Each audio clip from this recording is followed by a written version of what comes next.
الشيطان الرجيم بسم الله الرحمن الرحيم إن الله وملائكته يصلون على النبي يا أيها الذين آمنوا صلوا عليه وسلموا تسليما لبيك ربنا لبيك اللهم صل على محمد وآل محمد اللهم صل على محمد وآل محمد اللهم صل على محمد وآل محمد وعجل فرجهم وهلكتهم من الجن والإنس من الأولين والآخرين بسم الله الرحمن الرحيم إنا أعطيناك الكوثر فصل لربك وانحر إن شانئك هو الأبتر صدق الله العلي العظيم وبلغ رسوله الكريم اللهم انفعنا به وبارك لنا فيه الحمد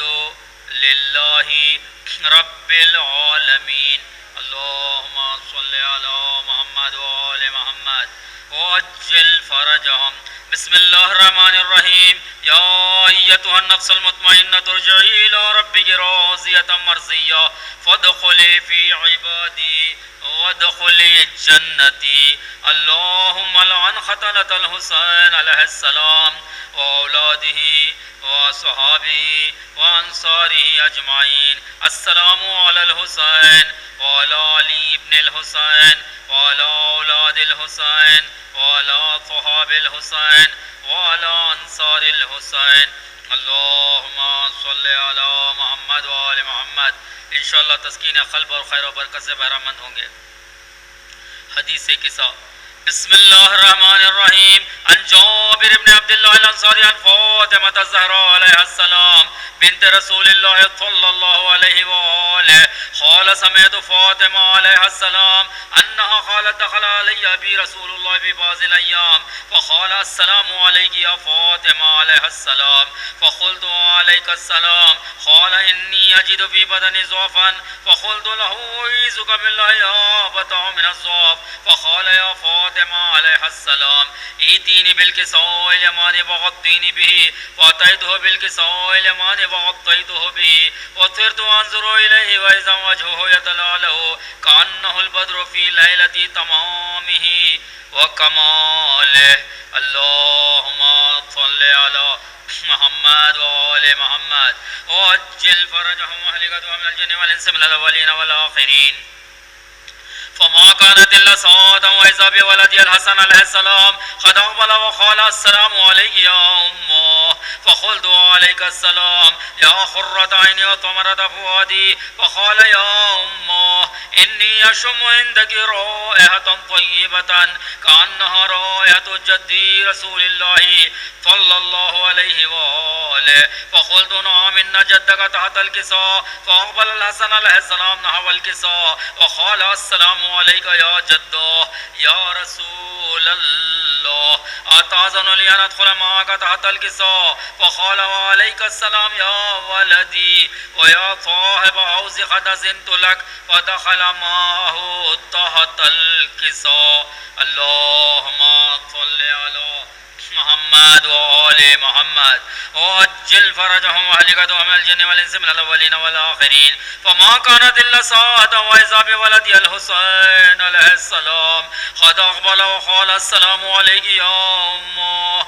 فقلت وعليك السلام يا ولدي ويا خرة عيني وثمرة فؤادي فقال لي يا أمه إني أشم عندك رائحة طيبة كأنها رائحة جدي رسول الله صلى الله عليه وآله فقلت نعم إن جدك وأخاك تحت الكساء فدنا الحسين عليه السلام نحو الكساء وقال السلام عليك يا جدو السلام عليك يا من اختاره الله أتأذن لي أن أكون معكم تحت الكساء فقال وعليك السلام يا ولدي ويا شافع أمتي قد أذنت لك ودخل معهما تحت الكساء اللهم صل على محمد وآل محمد وعجل فرجهم واهلكتهم من الجن والإنس من الأولين والآخرين فأقبل عند ذلك أبو الحسن علي بن أبي طالب عليه السلام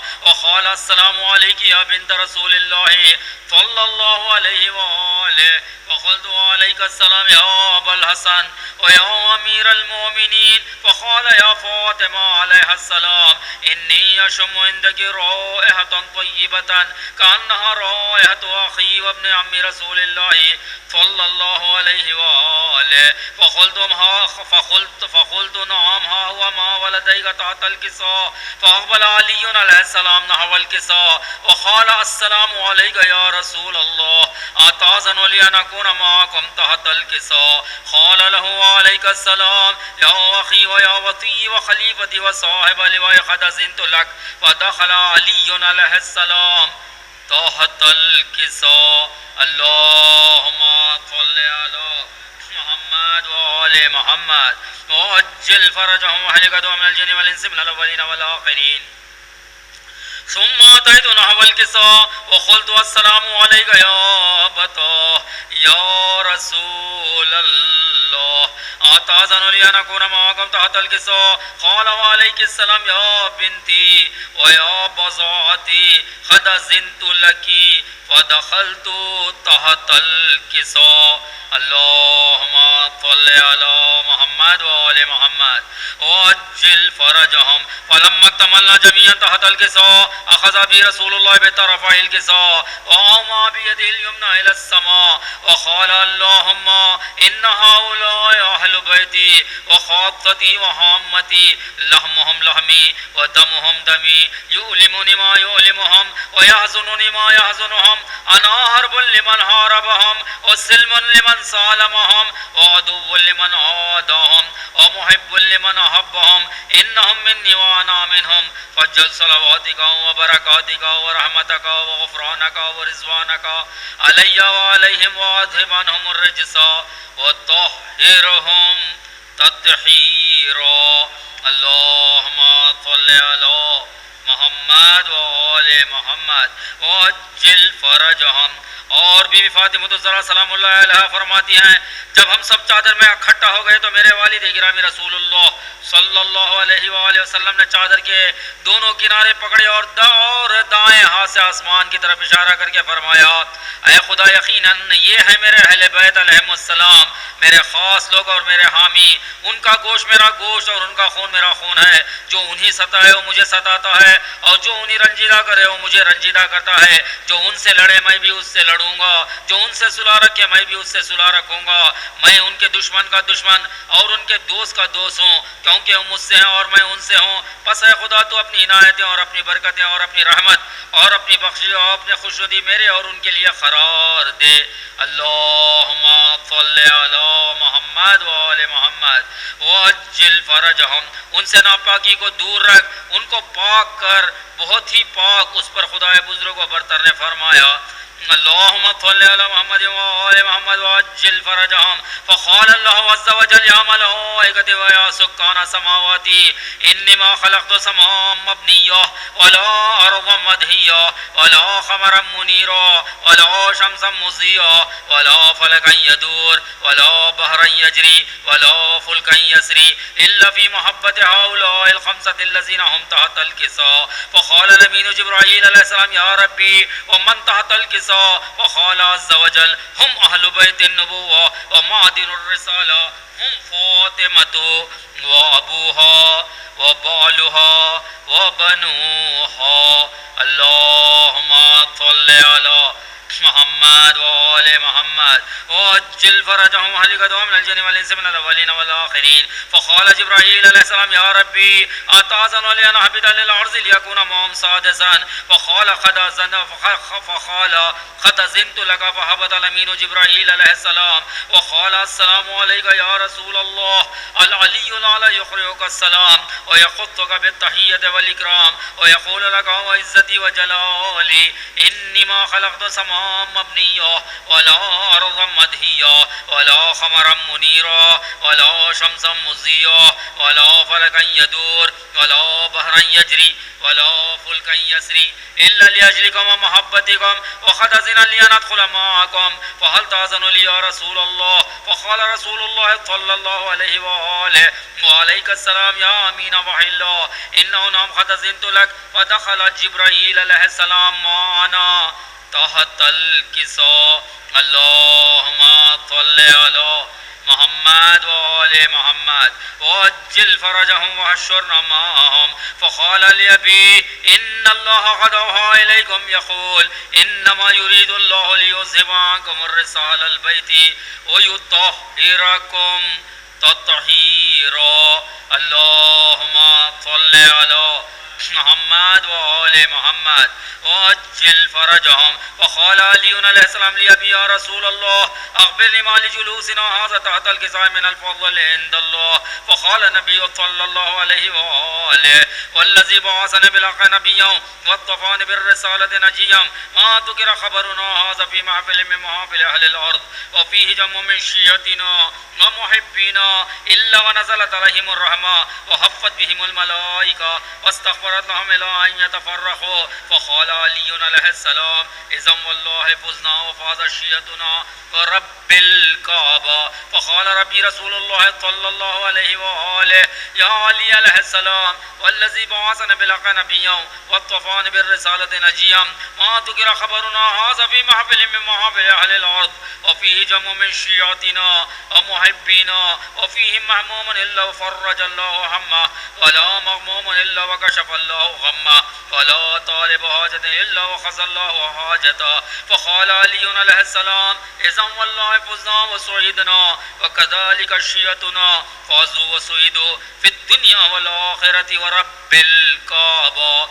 اللهم صل على محمد وآل محمد. اللهم صل على محمد وآل محمد. اللهم صل على محمد وآل محمد وعجل فرجهم. اہل زمین کی محفلوں میں سے جس محفل میں ہماری یہ حدیث بیان کی جائے گی اور اس میں ہمارے شیعہ اور دوستدار جمع ہوں گے تو ان میں سے جو کوئی دکھی ہوگا اس کا خدا اس کا دکھ دور کر دے گا، جو کوئی غم زدہ ہوگا خدا اس کے غم سے چھٹکارا دے گا، جو کوئی حاجت مند ہوگا خدا اس کی حاجت پوری کرے گا. تب علی علیہ السلام کہنے لگے بخدا ہم نے کامیابی اور برکت پائی اور رب کعبہ کی قسم کہ اسی طرح ہماری شیعہ بھی دنیا اور آخرت میں کامیاب اور سعادت مند ہو گئے. اللہم صلی علی محمد وآل محمد وعجل فرجهم واحشرنا معهم. بسم الله الرحمن الرحيم. استغفر الله ربي من كل ذنب واتوب اليه. يا الله يا رحمن يا رحيم يا مقلب القلوب ثبت قلبي على دينك. ما شاء الله لا حول ولا قوة الا بالله العلي العظيم. بسم الله الرحمن الرحيم. الهي بقدس صفاتك بعز جلالك بنور انبيائك بعصمت اوليائك بمناجات فقرائك بمداد علمائك بدم شهدائك نسألك زيادة في العلم وصحة في الجسم وبركة في الرزق وطولا في العمر في خير وعافية وتوبة قبل الموت وراحة عند الموت ومغفرة بعد الموت ونورا في القبر وعفوا عند الحساب ونجاة من النار ودخولا في الجنة وعافية في الدين والدنيا والآخرة. وزوجنا بحور العين بحق محمد وانت المحمود بحق علي وانت الأعلى بحق فاطمة وانت فاطر السماوات والأرض بحق الحسن وانت المحسن بحق الحسين وانت خديم الإحسان بحق تسعة المعصومين من ذرية الحسين عليهم السلام. واغفر لي خطيئتي واستجب دعوتي واقض حاجاتي برحمتك يا أرحم الراحمين. بسم الله الرحمن الرحيم. اللهم كن لوليك الحجة ابن الحسن صلواتك عليه وعلى آبائه في هذه الساعة وفي كل ساعة وليا وحافظا وقائدا وناصرا ودليلا وعينا حتى تسكنه أرضك طوعا وتمتعه فيها طويلا. ربنا آتنا في الدنيا حسنة وفي الآخرة حسنة وقنا عذاب النار برحمتك يا أرحم الراحمين. ربنا تقبل منا إنك أنت السميع العليم وتب علينا إنك أنت التواب الرحيم بحق محمد وآله الطاهرين. سبحان ربك رب العزة عما يصفون وسلام على المرسلين والحمد لله رب العالمين. بعظمت شہزادے کونین بلند تر صلوات.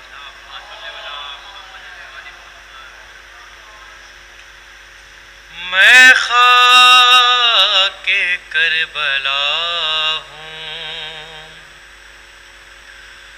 رتبہ میرا جدا ہے بنت علی نے مجھ کو، بنت علی نے مجھ کو چادر بنا لیا ہے، میں خاک کربلا ہوں، رتبہ میرا جدا ہے۔ روتی ہوں یاد کر کے وہ بے کسی کا منظر، مولا چھپا رہے تھے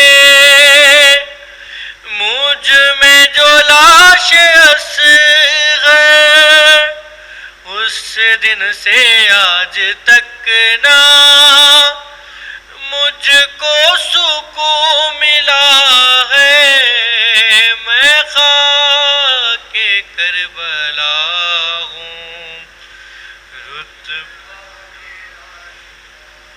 اے زائرین مولا چلنا یہاں سنبھل کر، قرآن فاطمہ کا بکھرا ہوا ہے مجھ پر، کیا جانے اس جہاں میں کس کا لہو گرا ہے، میں خاک کربلا ہوں، میرا نصیب ایسے قدرت نے ہے جگایا، خاتون کے پسر کی ہے میزباں بنایا، میرا ہر ایک ذرہ تاشیر میں شفا ہے، میں خاک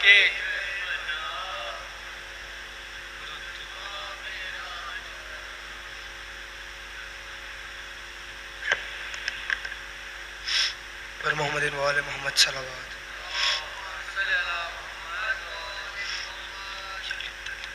اٹھا جو کوئی جنازہ حسین یاد آئے، اٹھا جو کوئی جنازہ حسین یاد آئے، چھری چلانے سے پہلے کسی ذبیحے پر، چھری چلانے سے پہلے کسی ذبیحے پر، جب اس کو پانی پلایا حسین یاد آئے، اٹھا جو کوئی جنازہ حسین یاد آئے، وہ جس کا کوئی بھی وارث نہیں تھا دنیا میں، وہ جس کا کوئی بھی وارث نہیں تھا دنیا میں، کفن جب اس نے بھی پایا حسین یاد آئے، اٹھا جو کوئی جنازہ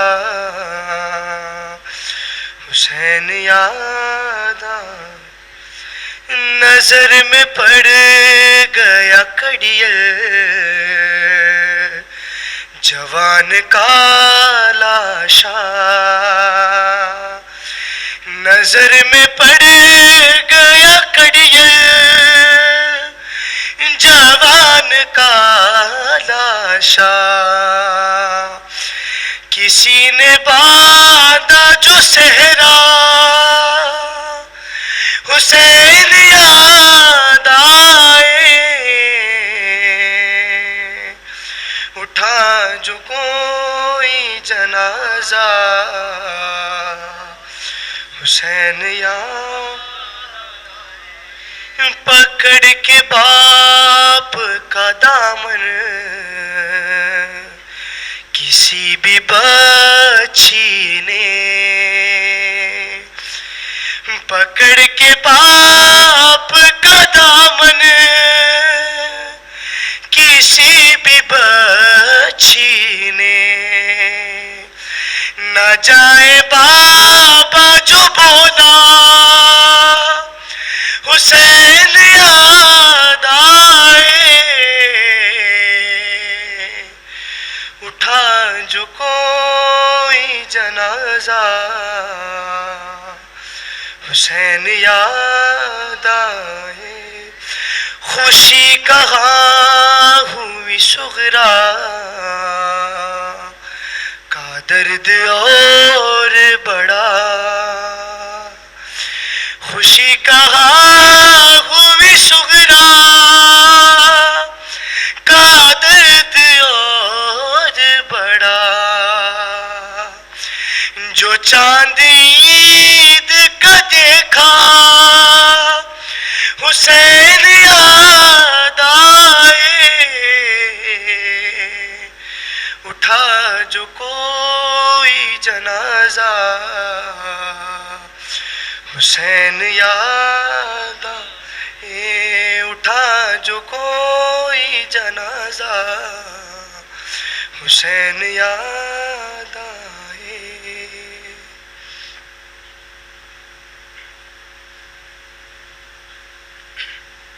صلوات بر محمد و آل محمد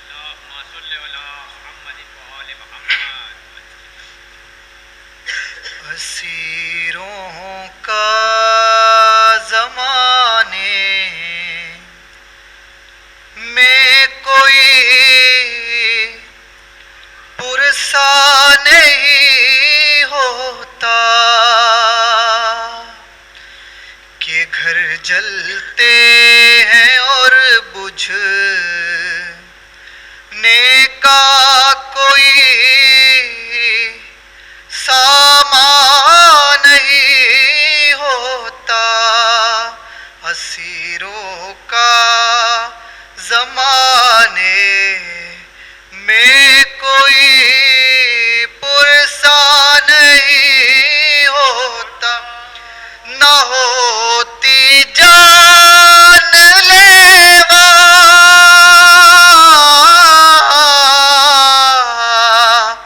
نہ ہوتی جان لیوا اس قدر صغرا کی تنہائی نہ ہوتی جان لیوا اس قدر صغرا کی تنہائی اگر پردیسیوں میں اصغر نادان نہیں ہوتا اسیروں کا زمانے میں پرسا نہیں یہ ماں کہتی تھی مل جا تاجو میرے لال کو پانی یہ ماں کہتی تھی مل جا تاجو میرے لال کو پانی تو میرے آنسوؤں کا آج یہ عنوان نہیں ہوتا اسیروں کا زمانے میں کوئی پرسا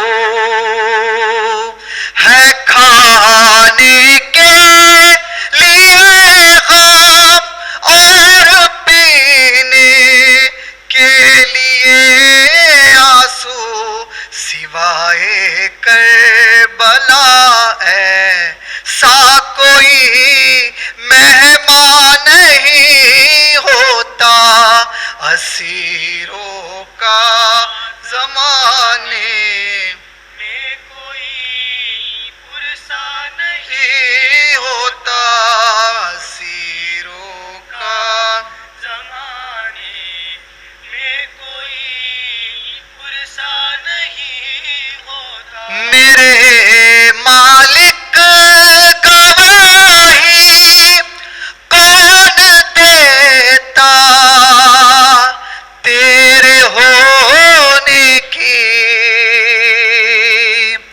میرے مالک گواہی کون دیتا تیرے ہونے کی جو تجھ پر لاڈلا زہرا کا یوں قربان نہیں ہوتا اسیروں کا زمانے میں کوئی پرسا نہیں ہوتا اسیروں کا زمانے میں کوئی پرسا نہیں ہوتا وہ زہرا ہوں گی راتوں کو جو آنکھیں بین کرتی ہے وہ زہرا ہوں گی آنکھیں راتوں کو جو بین کرتی ہے عزا خانوں میں کوئی اور یوں گریا نہیں ہوتا اسیروں کا زمانے میں کوئی پرسا نہیں ہوتا کہ گھر جلتے ہیں اور بجھنے کا کوئی سامان نہیں ہوتا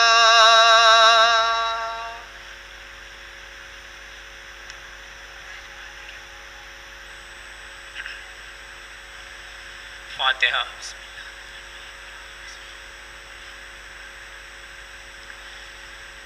جب لٹ کے کربلا سے اسیر ستم چلے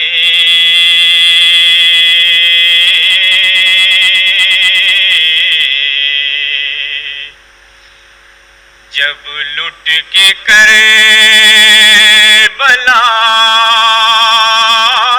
سے اسیر ستم چلے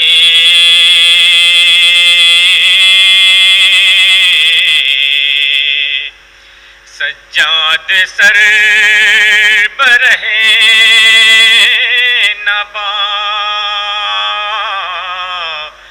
درد و علم چلے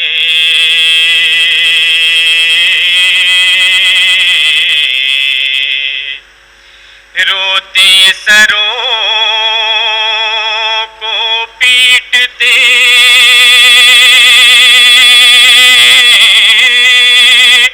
پابند غم چلے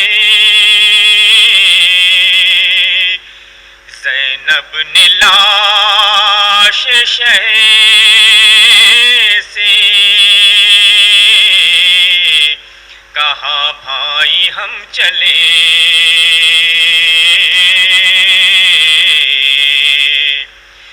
مرنے سے آپ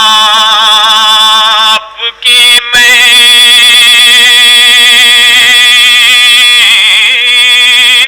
یہ ایذا اٹھاتی ہوں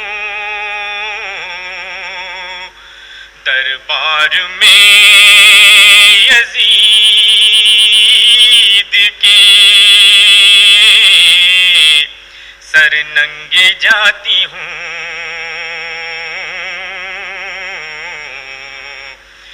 دربار میں یزید کے شاہ کہتے تھے وطن جب کبھی جانا زینب، شاہ کہتے تھے وطن جب کبھی جانا زینب، میری صغرا کو کلیجے سے لگانا زینب، شاہ کہتے تھے وطن جب کبھی جانا زینب، میری بچی ابھی کم سن ہے تڑپ جائے گی، میری بچی ابھی کم سن ہے تڑپ جائے گی، لوریاں دے کے سکینہ کو سلانا زینب، شاہ کہتے تھے وطن جب کبھی جانا زینب، میری ماں جائی ید اللہ کی بیٹی بن کر، میری ماں جائی ید اللہ کی بیٹی بن کر، کفر و باطل کو زمانے سے مٹانا زینب، شاہ کہتے تھے وطن جب کبھی جانا زینب، میں جو طوفان سے کشتی کو بچا لایا ہوں، میں جو طوفان سے کشتی کو بچا لایا ہوں، تم اب اس کشتی کو ساحل سے لگانا زینب، شاہ کہتے تھے وطن جب کبھی جانا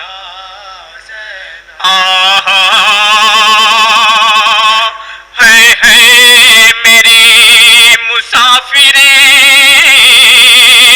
کرب و بلا حسین، ہے میرے غریب میرے مہلکا حسین، ہے تجھے نہ پانی کا قطرہ ملا حسین، ہے تمام تن تیرا ٹکڑے ہوا حسین، پیاسے گلے پا خنجرے بیداد چل گیا، ہے تڑپ تڑپ کے تیرا دم نکل گیا، اے نینوا علی کی بضاعت تجھے ملی،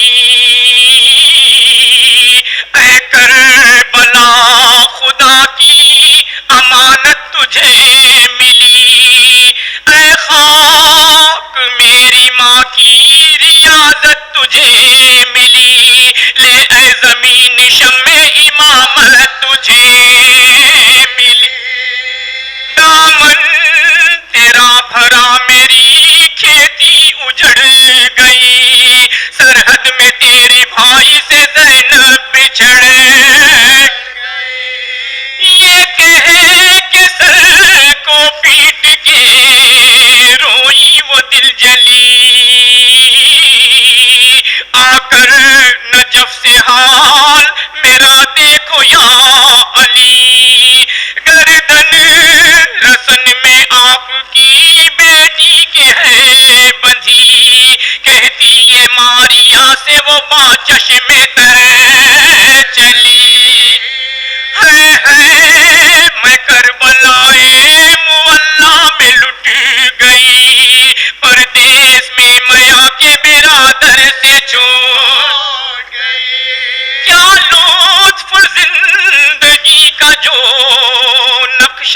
بگڑ گیا کیوں کر نہ تڑپوں بڑا پیچ پڑ گیا اس قافلے سے قافلے والا بچھڑ گیا ہے ہمارا کیسا بھرا گھر اجڑ گیا پردیسیوں نے چھاؤنی جنگل میں چھائی ہے بھائی نے میرے ایک نئی بستی بسائی ہے مہمان بلا کے ہم سے دغا کی لائنوں نے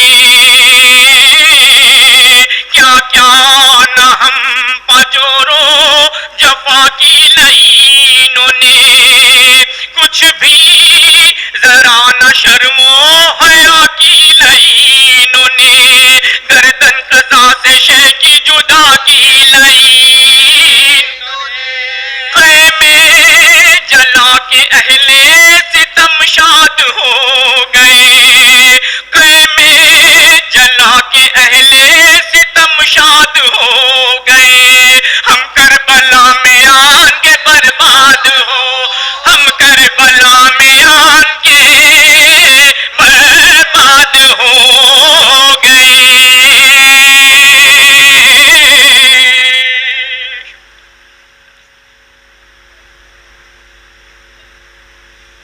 لا حول ولا قوة إلا بالله العلي العظيم أعوذ بالله من الشيطان اللعين الرجيم بسم الله الرحمن الرحيم الحمد لله رب العالمين والصلاة والسلام على أشرف الأنبياء والمرسلين سيدنا ومولانا أبي القاسم محمد وعلى آله الطيبين الطاهرين المنتجبين المعصومين لعنة الله أعدائهم ومنكر فضائلهم ومصائبهم وولايتهم وشجاعتهم وسخاوتهم وجلالتهم وجمالتهم وطهارتهم وعطشهم وغاصب حقوقهم أجمعين أما بعد فقد قال في كتاب الكريم بسم الله الرحمن الرحيم ولا تفسدوا في الأرض بعد اصلاحها صلوات پڑھ دیں محمد والا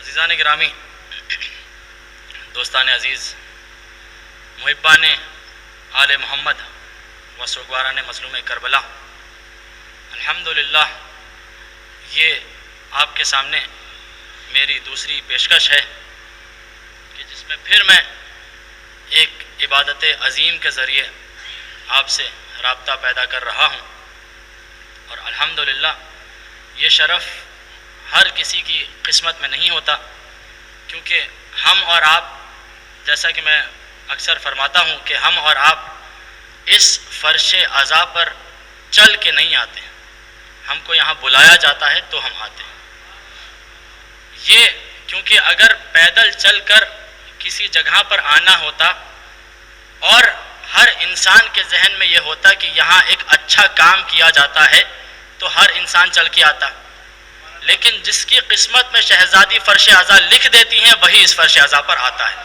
ایک صلوات پڑھ دے محمد والا اور اس لیے بھی ابھی بات آ گئی ہے تو اس لیے میں پھر گزارش کروں گا کہ جو لوگ باہر ہیں اور جو فرش عزا پر بیٹھ سکتے ہیں وہ کوشش کریں کہ آئیں اور دریا کے کنارے نہ کھڑے ہوں دریا میں آ کر اپنے آپ کو سیراب کر لیں ایک اور صلوات پڑھ دیں محمد والا تو عزیزان گرامی جس آیہ کریمہ کی تلاوت کرنے کا شرف مجھ کو حاصل ہوا ہے کہ جس میں خدا بند عالم اپنے 7ویں سورے میں سورہ اعراف میں آیت نمبر 57 کی میں نے آپ کے سامنے تلاوت کی ہے۔ خداوند عالم کیا فرماتا ہے؟ خدا یہ فرما رہا ہے کہ وَلَا تُفْسِدُوا فِي الْأَرْضِ بَعْدَ إِصْلَاحِهَا، کہ زمین پر فساد مت کرو جبکہ ہم نے اصلاح کر دی ہے۔ اس زمین پر فساد مت کرو جبکہ ہم نے اصلاح کر دی ہے۔ ابھی انشاءاللہ کیونکہ میرا جو طریقہ کار ہے، جو طریقے کی تقریر رہتی ہے، میں ایک انشاءاللہ موضوع لیں گے، اسی موضوع کے آگے بڑھتے جائیں گے، ایک سوال کا جواب پایا جائے گا اور انشاءاللہ پھر رت مصاب ہوگا انشاءاللہ۔ ایک ٹاپک کے ساتھ ساتھ آپ کو انشاءاللہ اسی لیے میرے ساتھ جڑ کے اس ٹاپک کو انشاءاللہ ختم کریں گے۔ کیا فرما رہا ہے اللہ؟ وَلَا تُفْسِدُوا فِي الْأَرْضِ بَعْدَ إِصْلَاحِهَا، اس زمین پہ فساد مت کرو جبکہ ہم نے اصلاح کر دی ہے۔ اب اللہ کون سے فساد کی بات کر رہے ہیں اور کون سے ایسا فساد ہے کہ جس کے بارے میں اللہ اصلاح کر چکا ہے؟ تو عزیزان گرامی، جیسا کہ ہم اور آپ جانتے ہیں کہ یہ پیغام اسلام جو اس کائنات میں آیا ہے وہ امن و امان کے لیے آیا ہے، جس کو ہم کہتے ہیں نا پیس کا میسج دینے کے لیے۔ اور الحمدللہ ہمارے آج مہمان یہاں پر جو آپ کے درمیان بیٹھے ہیں، یہ اس بات کی تائید کریں گے کہ اب کہ دیکھیے صاف بات کرنے کا عادی ہوں میں، تو یہ اس بات کی تائید کریں گے الحمدللہ جو ہمارے مہمان بیٹھے ہیں کہ حسینی ہونا یہ گھر میں نہیں لکھا ہے، قسمت میں لکھا ہے۔ آپ کے گھر کے باہر حسینی نہیں لکھا رہتا، آپ کے دل پہ حسینی لکھا رہتا ہے، تبھی آپ اس فرش عزا پہ آنے کے خوش نصیب بنتے ہیں۔ عزیزان گرامی، کون سا وہ ایسا کام ہے کہ جس کے بارے میں، کون سا ایسا فساد ہے جو دنیا میں اس زمین میں کیا گیا لوگوں نے اور جس کی اللہ اصلاح کر چکا ہے؟ ہم الحمدللہ اس بات کو جانتے ہیں کہ اسلام جو آیا رسول کے ذریعے یا جس بھی پیغمبر کے ذریعے جو دین آیا وہ امن و امان کے لیے آیا، وہ تفرقہ بازی ہٹانے کے لیے آیا، لڑائی جھگڑا بند کرنے کے لیے آیا۔ جو شریعت آئی وہ فساد کو ہٹانے کے لیے آیا ہے کہ نہیں؟ یہ فساد کو ہٹانے کے لیے دین اسلام آیا گیا۔ لیکن فساد کہتے کس کو ہیں؟ ہم اور آپ جو فساد کہتے ہیں، ہم سمجھتے ہیں فساد اگر کہہ رہے ہیں تو ذہن میں آتا ہے کہ کہیں لڑائی جھگڑا ہو رہا ہے تو وہ فساد ہے، کہیں خون خرابہ ہو رہا ہے تو وہ فساد ہے، کہیں اگر دنگے ہو رہے ہیں تو وہ فساد ہے۔ لیکن اردو کی لغت میں اگر آپ پڑھیں، ٹیکنیکل میننگ اگر آپ فساد کی پڑھیں تو فساد اس کو کہتے ہیں جب کوئی کسی کو اس کے مسند سے ہٹا دے، اس کی جو حقیقی جگہ ہے اس حقیقی جگہ سے اگر کسی کو ہٹا دیا جائے تو اس کو فساد کہتے ہیں، جس کو ہم انگلش میں کہتے ہیں کہ لا اینڈ آرڈر کہتے ہیں نا، لا اینڈ آرڈر فالو کریے۔ کیوں؟ لا تو سمجھ میں آتا ہے، آرڈر کیا ہے؟ یہ آرڈر کیا ہے؟ یعنی کہ آرڈر اس چیز کو کہتے ہیں کہ اس کی وہ جگہ ہے لیکن آپ اس کی جگہ سے اس کو ہٹا رہے ہیں، آرڈر خراب کر رہے ہیں، ڈس آرڈر کر رہے ہیں۔ تو فساد کا معنی سمجھ میں آیا کہ کسی بھی چیز کو اس کے مسند سے ہٹا دینے کو فساد کہتے ہیں۔ تو جو تاریخ میں سب سے پہلا فساد کیا گیا وہ تب ہوا جب ابلیس نے آدم کو سجدہ کرنے سے انکار کیا۔ کہ ابلیس نے جب آدم کو کہا گیا کہ اللہ نے کہا آدم کو سجدہ کرو، ابلیس نے کہا میں نہیں کروں گا۔ اب پھر اس نے اپنی دلیل دینے کی کوشش کی کہ میں اس سے افضل ہوں معاذ اللہ، تو اس نے اپنی جگہ سے آدم کو اپنی منصب سے ہٹانے کی کوشش کی۔ یہ پہلا فساد تھا جو ابلیس نے جس کی بنیاد رکھی۔ اب آئیے آگے بڑھیے، جناب ابراہیم کا زمانہ آیا، جناب ابراہیم کے زمانے میں نمرود آیا اور نمرود نے ابراہیم کو اپنی جگہ سے ہٹانے کی کوشش کی، پھر فساد ہوا کہ نہیں؟ اس کے بعد قارون کا زمانہ آیا، قارون نے اپنے زمانے کے نبی کو مسند سے ہٹانے کی کوشش کی، جو اس زمانے کا ولی تھا اس کے ولی کو اپنے مسند سے ہٹانے کی کوشش کی، تو پھر فساد ہوا، کیونکہ فساد کا مطلب ہوتا ہے کسی کو اس کے مسند سے ہٹانا۔ تو ہر بار ایک ظالم آتا تھا، ایک شقی آتا تھا، ایک دشمن آتا تھا اور اپنے زمانے کے ولی کو اس کے مسند سے ہٹانے کی کوشش کرتا تھا۔ یہ ابراہیم کے بھی زمانے میں آیا، موسیٰ کے زمانے میں بھی نظر آیا۔ جب فرعون نے موسیٰ کے زمانے میں یہ کہا کہ موسیٰ پیغمبر نہیں ہے تو موسیٰ کو اس کے مسند سے ہٹانے کی کوشش کی، تو سمجھ میں یہ آیا کہ جو بنیاد ابلیس نے رکھی تھی اسی بنیاد کے طریقے سے، اسی بنیاد کے قدم پہ چلتے ہوئے موسیٰ کے زمانے میں بھی یہ پایا گیا کہ مسند سے ہٹایا تو فساد ہوا، ابراہیم کے زمانے میں مسند سے ہٹایا تو فساد ہوا. اور ایک بات یہ بھی سمجھ میں آئی کہ جتنے بڑے منصب سے ہٹایا جائے گا اتنا بڑا فساد ہوگا، جتنے بڑے منصب سے ہٹایا جائے گا اتنا بڑا فساد ہوگا. دیکھیے ابھی آپ کے سامنے کیا کہہ رہا، میں نے اللہ کیا کہہ رہا ہے سورہ اعراف میں کہ دنیا میں فساد مت کرو جبکہ ہم نے اصلاح کر دی ہے. وہ اصلاح کیا ہے؟ وہ اصلاح ہے انی جاعل فی الارض خلیفہ. اللہ کہہ رہا ہے کہ ہم نے تمہارے لیے خلیفہ چن لیا. جو بنیاد ابلیس نے رکھی تھی اسی قدم پہ چلتے ہوئے نمرود نے کیا، اسی پہ چلتے ہوئے فرعون نے کیا، اسی پہ فرعون میں چلتے چلتے وہ اتنا زمانہ آ گیا کہ کائنات میں جیسے میں نے کہا نا کہ جتنا بڑا منصب ہوگا اور اس منصب سے جس کو ہٹایا ہوگا وہ سب سے بڑا فساد ہوگا. اگر جتنا بڑا منصب ہوگا اور اس مسند سے کسی کو ہٹایا جائے گا تو وہ اتنا بڑا فساد کہلائے گا. تو کائنات میں، اس کائنات میں کوئی منصب رسول کے منصب کے برابر نہیں ہے، کوئی منصب ایسا نہیں ہے کہ جو رسول کے منصب سے افضل ہو. تو عزیزان گرامی جملہ پہلا آپ کے سامنے صرف کر لینے دیجئے کہ کائنات میں رسول کے بعد جو سب سے پہلا فساد کیا گیا وہ سقیفہ میں کیا گیا کہ علی کو اس کے حقیقی منصب سے ہٹا کے لوگوں نے بتا دیا کہ ہم فساد کرتے ہیں اور ہم سے بڑا فسادی کوئی نہیں ہے. ایک صلوات پڑھ لے محمد وآل محمد.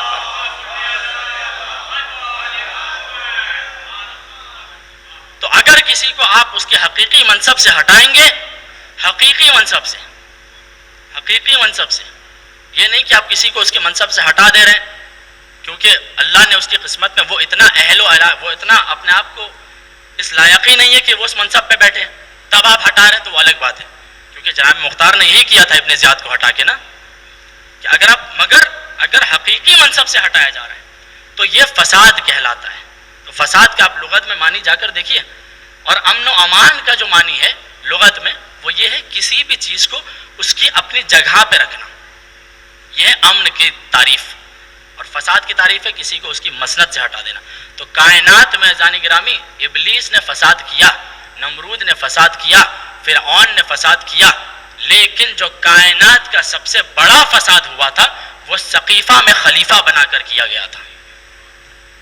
اسی لیے جب سقیفہ میں لوگ اپنا خلیفہ چن کر آ گئے، جبکہ رسول فرما چکے تھے، اور بار بار دیکھیے صرف غدیر میں رسول نے نہیں فرمایا تھا کہ علی میرے بعد جانشین میرے ہوں گے. زندگی میں ہر ایک پہلو میں، ہر ایک جگہ پہ رسول نے بتایا کہ یہ میرا جانشین ہے. تو عزیزان گرامی منصب سے اگر ہٹا دیا جائے تو وہ فساد ہوتا ہے.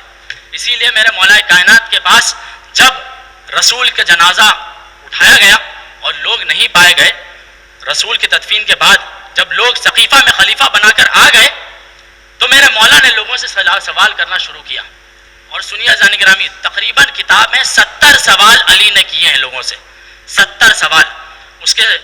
اس میں سے کچھ سوال ایسے ہیں جو میں اپنے انداز میں آپ کے سامنے پیش کرتا چلوں گا انشاءاللہ. کہ علی نے جب یہ دیکھا، کیونکہ علی امام بھی تو ہیں، عدل و انصاف بھی تو کرتے ہیں، اور علی صرف کائنات کے لیے عدل نہیں کرتے، اپنے لیے بھی تو عدل کرتے ہیں کہ بھائی میرے ساتھ ناانصافی ہوئی ہے کہ میرے مسلک سے مجھے ہٹایا گیا. تو سنیے مولا کائنات نے اب لوگوں سے سوال کرنا شروع کیا. جب خلیفہ بنا کے لایا گیا سقیفہ میں پہلے کو، تو لوگوں نے علی کے پاس آئے اور کہا یا علی ہم نے اپنا خلیفہ بنا لیا. تو علی نے اب سوال کرنا شروع کیا. علی نے یہ نہیں کہا کہ میں اصلی حقدار ہوں. سنیے علی کا طریقہ کیا تھا لوگوں کے منہ سے بلوانے کا. کہا کہ کیا تم نے جس کو خلیفہ بنایا ہے کیا اس نے کعبے میں ولادت پائی؟ کہا کہ نہیں. تو کیا تم نے جس کو خلیفہ بنایا ہے کیا اس نے رسول کی دوست میں پہلی بار آنکھیں کھولی؟ کہا کہ نہیں. تو کیا تم نے جس کو خلیفہ بنایا ہے کیا پہلی بار جب وہ رسول کے دوست پر آیا تو کیا اس نے قرآن سنایا؟ کہا کہ نہیں. تو کیا تم نے جس کو خلیفہ بنایا ہے کیا ذو العشیرہ کی دعوت میں اس نے رسول کے دین کی گواہی دی تھی؟ کہا کہ نہیں. تو کیا تم نے جس کو خلیفہ بنایا ہے کیا وہ رسول کے ساتھ ساتھ ہمیشہ ثابت قدم رہا؟ کہا کہ نہیں. تو کیا تم نے جس کو خلیفہ بنایا ہے کیا رسول نے خیبر میں اس کو بلا کر علم دیا؟ کہا کہ نہیں. تو کیا تم نے جس کو خلیفہ بنایا ہے کہ جنگ خندق میں علی کو کیا تم نے جس کو خلیفہ بنایا ہے کیا رسول نے خندق میں اس کو کل ایمان کا لقب دیا تھا؟ کہا کہ نہیں. تو کیا تم نے جس کو خلیفہ بنایا ہے کیا رسول نے اپنی بیٹی کی شادی اس سے کروائی تھی؟ اللہ اکبر. نہیں. تو کیا تم نے جس کو خلیفہ بنایا ہے کیا رسول نے اس کو بلا کر کہا تھا کہ یا لو، کیا رسول نے اس کو کہا تھا کہ تم کو میرے ساتھ مباہلے میں چلنا ہے تو صداقت کی ادا ہوگی؟ کہا کہ نہیں. تو کیا تم نے جس کو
پڑھ دے محمد والے محمد.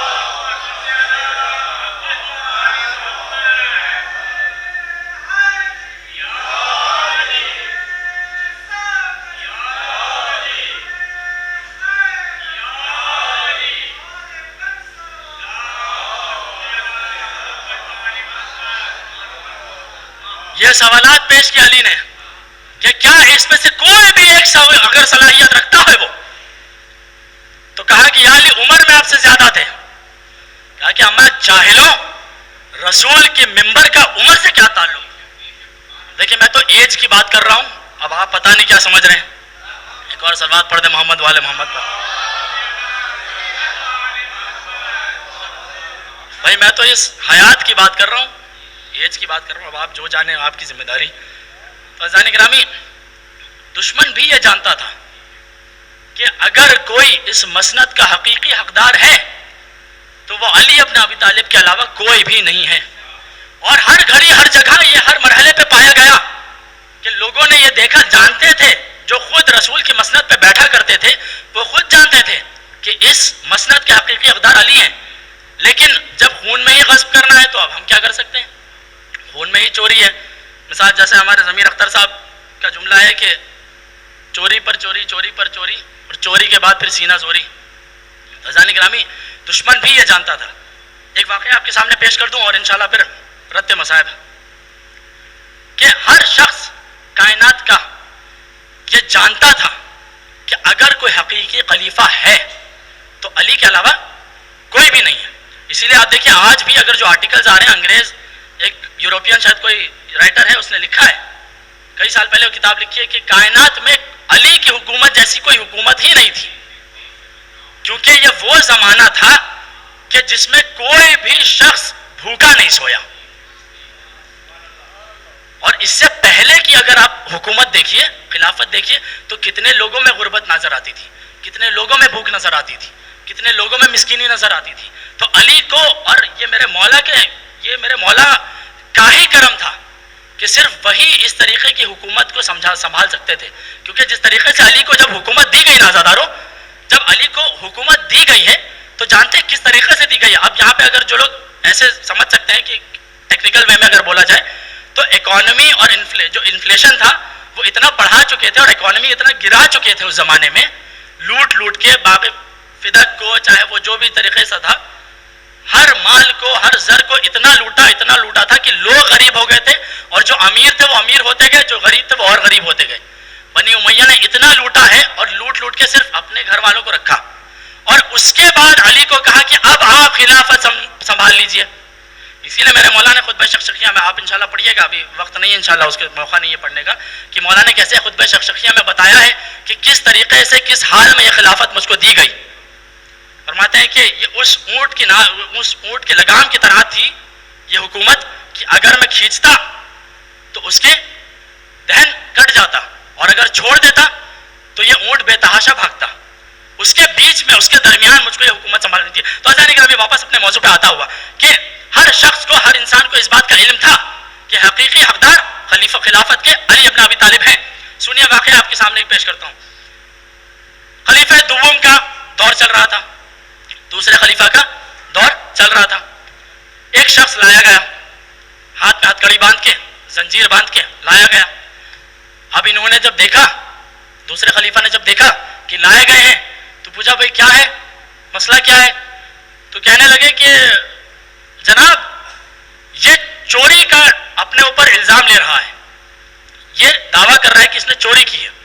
اچھا چوری کی ہے تو چوری، اب کیونکہ میں رسول کا استغفر اللہ جانشین ہوں تو رسول کی شریعت کے مطابق جو چوری کرے ہاتھ کاٹ دو، جاؤ اس کے ہاتھ کاٹ دو. اتنا کہنا تھا خلیفہ کا کہ یہ جو شخص تھا اس نے کہا کہ جناب میں نے صرف چوری نہیں کی ہے، میں نے ڈاکہ بھی ڈالا ہے. کہ ارے اور چونک گیا کہ اچھا یہ وہ تھا جس نے خود کی گواہی دی تھی، قبول کیا تھا کہ میں نے چوری کی ہے. کہ ارے ڈاکہ بھی ڈالا ہے، تب تو اور سزا زیادہ ہوگی اس کی.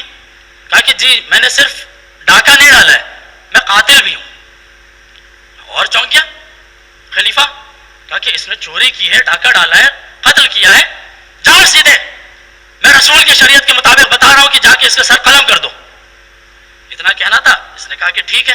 سنیے عزیزان گرامی کی ہر شخص کو کیسے پتا تھا کہ کون حقدار ہے اصلی خلافت کا.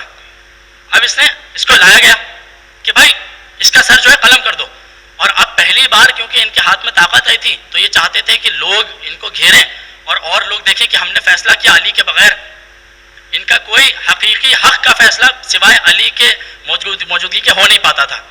تو بلایا, دیکھو پہلی بار اب ان کو لگا کہ ہاں بھائی ہماری عزت بڑھ رہی ہے, پہلی بار بنا علی کے سپورٹ کے ہم فیصلہ لے رہے ہیں. بہت خوشی خوشی پہنچے, لوگوں کو جمع کیا.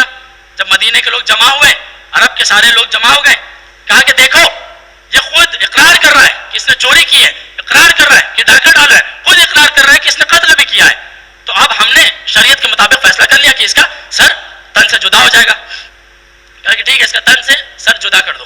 اب اس شخص کو, یہ جو مولا کا چاہنے والا تھا اصل میں, یہ اس کو بلایا گیا اور بلا کر سر اس کا تن سے جدا کرنے ہی والے تھے کہ اب اس نے کہا کہ جناب ایسا ہے کہ مرنے والے کی آخری خواہش پوری کی جاتی ہے. کہا کہ ہاں بے شک بتاؤ. تو میری بھی آخری خواہش کچھ ہے.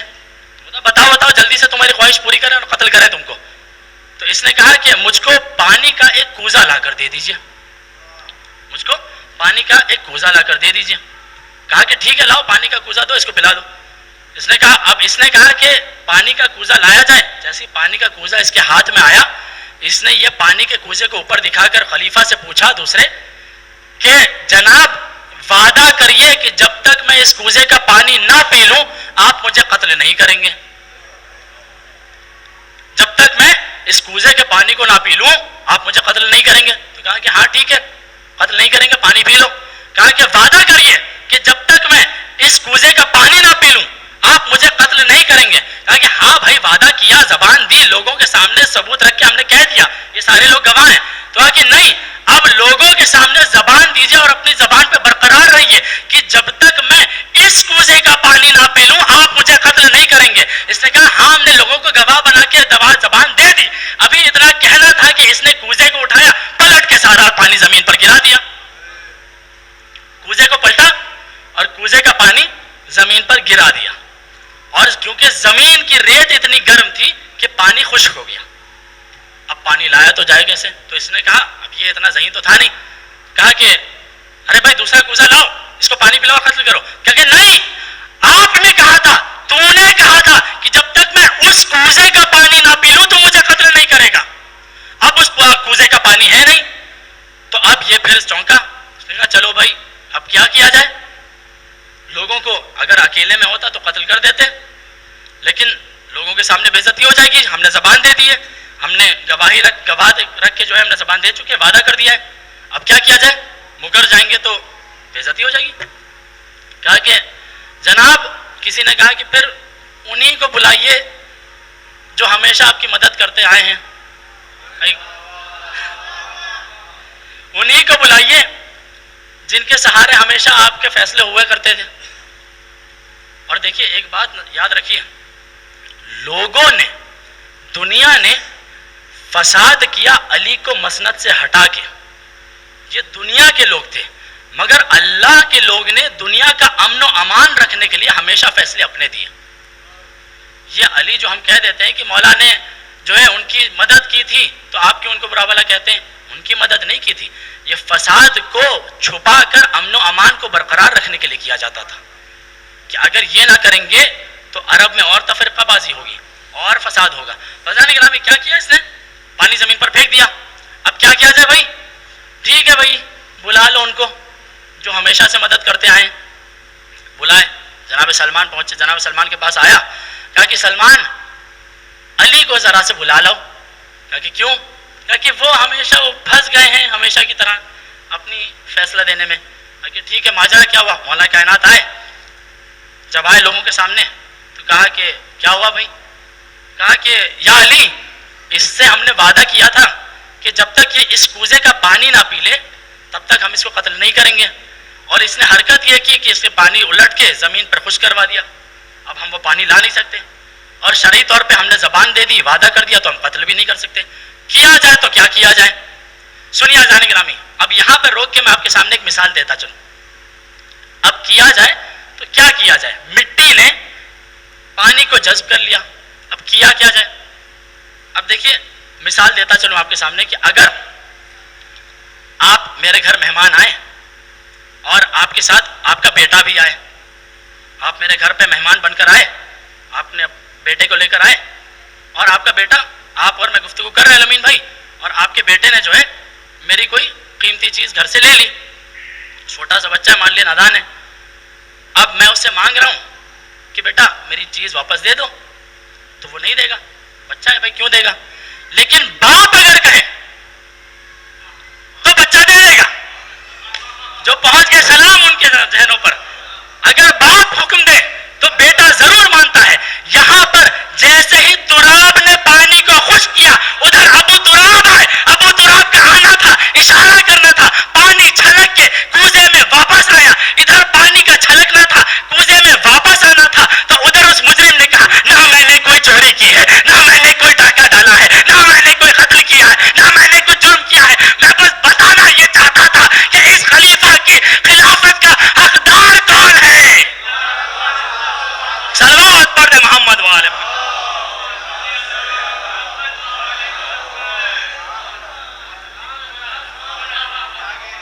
کوئی چوری نہیں کی میں نے خود اقرار کیا تھا نا، میں خود بتا رہا ہوں میں نے کوئی چوری نہیں کی، کوئی ڈاکہ نہیں ڈالا، کوئی قتل نہیں کیا، میں بس تجھے بتانا چاہ رہا تھا کہ دیکھ حقیقی خلیفہ کون ہے، کیونکہ اللہ یہ فرما رہا ہے کہ یہ اللہ کی خلافت ہے، یہ دنیا کے لوگوں کی بنائی ہوئی خلیفہ سے نہیں چل سکتی، یہ صرف اللہ کے انی جاعل فی الارض خلیفہ، اللہ کے بنائے خلیفہ کے ذریعے ہو سکتی ہے۔ تو عزیزان گرامی، وقت کو زیادہ طولانی نہ کرتے ہوئے، فساد کیونکہ میرا عنوان تھا، میرا موضوع تھا، میری ٹاپک تھی کہ فساد اس کو کہا جاتا ہے جب حقیقی منصب سے کسی کو ہٹا دیا جائے۔ اور عزیزان گرامی، یہ 2 دن پہلے جو 12 محرم گزری ہے، یہ ایام ہی دیکھیے مصائب ہم سمجھتے ہیں کہ 10 محرم ہو گئی، سب سے بڑا مصائب ہو گیا، بے شک وہ کائنات کا سب سے بڑا مصائب تھا، لیکن اگر کسی کا ہمارے لیے تھا نا کہ مصائب کی انتہا ہو گئی، لیکن 10 محرم کو کچھ ایسے بھی افراد تھے کہ جن کی مصائب کی ابتدا ہوئی ہے، یہاں سے ان کے مصائب شروع ہوئے ہیں۔ کیوں جناب علی اکبر کیوں جب جناب علی اکبر علیہ السلام جنگ پر جا رہے تھے تو 20 سے زیادہ بار روایت میں ملتا ہے کہ علی اکبر کو بلایا گیا واپس، علی اکبر جاتے تھے واپس آتے تھے۔ یہ میں بتانا چاہ رہا ہوں کہ ان ایام میں کیا ظلم ہوا ہے عزیزان گرامی۔ 7، 8، 9، 10 محرم تو ظلم ہوا ہی ہوا ہے، لیکن یہ 10 محرم کے بعد کائنات کا سب سے بڑا پہاڑ اگر کسی پر ٹوٹا ہے تو وہ اسیران کربلا کے سر پر ٹوٹا ہے۔ جانتے ہیں اس کی دلیل جانتے ہیں کیا ہے؟ کہ جب جناب علی اکبر کو بار بار بلایا جا رہا تھا تو ایک خیمے کا پردہ اٹھا، امام سید سجاد کے خیمے کا پردہ اٹھایا گیا اور آواز دیا ہے بھیا علی اکبر ادھر آؤ، بھائی کو بھائی سے کچھ بات کرنی ہے۔ علی اکبر جیسے ہی سید سجاد کے خیمے میں آئے، کہا کہ بھیا کیا ماجرا ہے؟ کہا کہ اے علی اکبر، میں اپنے بابا پہ جان فدا کرنا چاہتا ہوں اور میں جنگ کرنا چاہتا ہوں، ایسا کرو علی اکبر، چلو ہم جگہ بدل لیتے ہیں، تم میری جگہ پر آ جاؤ، میں تمہاری جگہ پر جا کے بابا پہ جان قربان کر دیتا ہوں۔ اتنا کہنا تھا، علی اکبر نے اپنے ہاتھوں کو جوڑا اور کہا کہ بھیا سجاد، سینے پہ برچھی کھانا میرے لیے گوارا ہے، لیکن پھپھیوں کی چادروں کا سوال کرنا، اتنا صبر علی اکبر کے اندر نہیں ہے۔ اللہ اکبر، عزاداروں جانتے ہیں یہ اسیران کربلا پہ کیا ظلم گزرے ہیں؟ جانتے ہیں یہ کون سے ایام ہے عزیزان گرامی؟ یہ وہ ایام ہے کہ زینب کبریٰ نے اس ایام میں جو ابھی فساد کی بات ہو رہی تھی نا، جانتے ہیں فساد کیا ہے؟ مسند سے کسی کو ہٹا دینا ہی تو مصائب ہے، یہی تو فساد ہے۔ جانتے ہیں وہ فساد کوفے میں کیسے پایا گیا؟ کل میں نے آپ کے سامنے بتایا تھا نا، یہ بھی ایک فساد تھا عزیزان گرامی، کہ کسی کو اس کے حقیقی ممبر سے ہٹا دینا، کسی کو اس کی مسند سے ہٹا دینا۔ زینب جب آخری بار کوفے سے نکلی تھی تو اس نے کوفے کے ممبر پہ اپنے بابا علی کو انصاف کرتے ہوئے دیکھا تھا، اور وہی زینب 12 محرم کو جب واپس کوفے کی ممبر کے سامنے آئی ہے تو اپنے بھائی کے قاتل کو دیکھ رہی ہے۔ یہ فساد نہیں تو کیا ہے؟ کسی کو اس کی مسند سے ہٹا دیا گیا۔ اللہ اکبر، جانتے ہیں یہ کون زینب ہے؟ جانتے بھی ہیں یہ زینب کے کس طریقے سے ہم کو عزاداری پہنچائی اذان گرامی. ابھی کتاب میں پڑھ رہا تھا, میری خدا کی قسم جان نکل جائے تو میں دعا کر رہا تھا کہ اس وقت میری جان میری روح پرواز ہو جائے, مگر آگے کے مسائل میں نہیں پڑھ پا رہا تھا. جانتے ہیں اذان گرامی یہ سفر کیسے ہوا؟ یہ 12 محرم سے لے کر جب 12 محرم کو کوفہ پہنچا ہے نا, جانتے ہیں یہ شام کی طرف یہ کاروان کیسے پہنچا ہے؟ کتاب میں نے پڑھا ہے کہ جب یہ قافلہ اسیران کربلا کا کوفے سے شام کی طرف دوڑایا جاتا تھا تو کچھ لوگ یہ کہتے تھے کہ جلدی جلدی کاروان کو دوڑاؤ, ہم کو یزید کے دربار تک پہنچنا ہے. اور یہ اتنی تیز دوڑاتے تھے کہ جو بچے ناقے پر سوار ہوا کرتے تھے کئی بچے زمین پر گر جاتے تھے. جو لوگ شام کی زیارت جا چکے ہیں انہوں نے یہ بات کی گواہی دیں گے کہ آپ جب شام کے راستے میں جائیں گے, آج بھی اگر آپ بس سے سفر کریں گے تو آپ دیکھیں گے کہ شام کے راستے میں چھوٹی چھوٹی قبریں بنی ہوئی ہیں. یہ کون سی قبریں ہیں؟ یہ کون بچوں کی قبریں ہیں؟ یہ وہ بچے ہیں کہ جو ناقے سے گر جاتے تھے اور گر کے مر جاتے تھے. اللہ اکبر. عزیزان گرامی جانتے ہیں وہ کون سا مسائل میں نے پڑھا کہ جب میری جان نکل گئی عزیزان گرامی عزاداران مظلوم کربلا, کچھ بچے ایسے تھے جو ماؤں کی گود میں چھوٹے سے تھے اور جب بچے گرتے تھے تو گر کے مر جاتے تھے. اب آپ یہ سوچئے, اب آپ یہ مثال میں آپ کو دے رہا ہوں, اب آپ خود اپنی زندگی میں یہ مثال رکھ کے سوچئے کہ جب آپ گاڑی چلاتے ہیں, گاڑی چلاتے وقت جب آپ کی کوئی ضروری سامان زمین پر روڈ پہ گر جاتا ہے تو آپ کس طریقے سے اپنی گاڑی کو روکتے ہیں کہ ضروری سامان ہے جلدی سے گاڑی کو روکا جائے. لیکن یہ ماؤں کی گود میں سے ان کی سب سے بڑی دولت زمین پر گر جاتی اور پلٹ کے دیکھنا بھی نہیں پاتی تھی, کیونکہ جب پلٹتی تھی تو زنجیریں روک دیتی تھی. اللہ اکبر. عزاداروں جانتے ہیں کس طریقے سے یہ سفر کیا گیا؟ کچھ بچے اتنے چھوٹے تھے کہ ماؤں کی گودی سے گرتے تھے, راستے میں گر کے مر جاتے تھے. لیکن کچھ ایسے بھی بچے تھے جن کا سن تھوڑا سا زیادہ تھا. اب جانتے ہیں ان کے ساتھ کیا ہوتا تھا؟ کتاب میں نے پڑھا اذان گرامی, روایت یہ فرماتی ہے کہ کچھ ایسے بھی بچے تھے کہ جب اونٹوں کو دوڑایا جاتا تھا تو کچھ بچے ڈگمگا کر زمین پر گر جاتے تھے, اور جب گر جاتے تھے تو زینب شقی کے پاس آتی تھی, شمر کے پاس آ کر کہتی تھی کہ اے شقی اس قافلے کو روک دے, اور پلٹا کے اصرار کرتی تھی. اللہ اکبر. کائنات کی شہزادی جو حکم دینے کے لیے بھیجی گئی تھی وہ شقیوں سے, وہ ظالموں سے درخواست کرتی ہے, اصرار کرتی ہے, گزارش کرتی ہے شہزادی کہ ایسا کر کہ اس قافلے کو روک اور جو بچہ گرا ہے اس کو لے کر آ جا, اس کو لے کر آ جا. کائنات کی شہزادی